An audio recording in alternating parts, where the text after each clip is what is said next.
अवनेरवरून बेपत्ता असलेला मुलगा राजस्थानमधील खाटूश्याम या ठिकाणी सापडल्याचं कळतंय। भावेश खोडणकर हा काही दिवसांपासून बेपत्ता होता आणि अखेर हा मुलगा सापडलेला आहे। काल आशिष देशमुख यांच्यासमोर मुलाच्या आईनं व्यथा मांडली होती। आशिष देशमुख यांनी मुलाचा आणि आईचा व्हिडिओ कॉलवरून संवादही करून दिलेला आहे।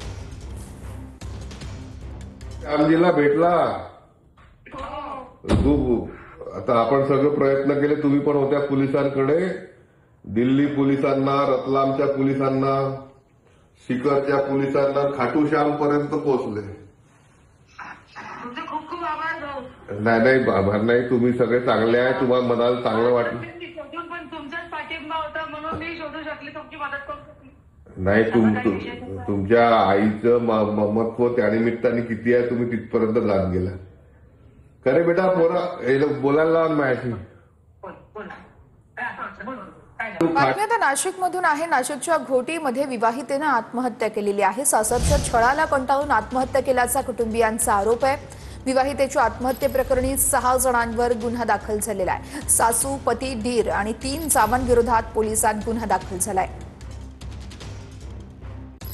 एक आपसे विनती करता हूँ सर, तो मेरे बच्चे को न्याय दिला दो आप एक बार, बस मैं यही चाहता हूँ।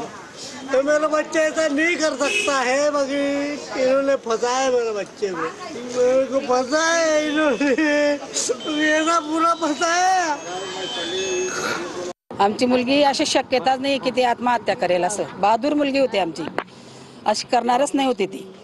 त्यांनीच हत्या केलेली तिची, टॉर्चर करत होते तिला, ते हुंडासाठी टॉर्चर करत होते। त्यांना मुलगा पाहिजे होता, मुलगी नको पाहिजे होती, त्याच्यामुळे पण टॉर्चर करत होते ते। तिला तिची छेडखानी केली, तिला 20 पाहिजे त्यांनी स्वतःच्या हाताने पाजलेले आहेत आणि पैशांची मागणी केली होती आमच्याकडे।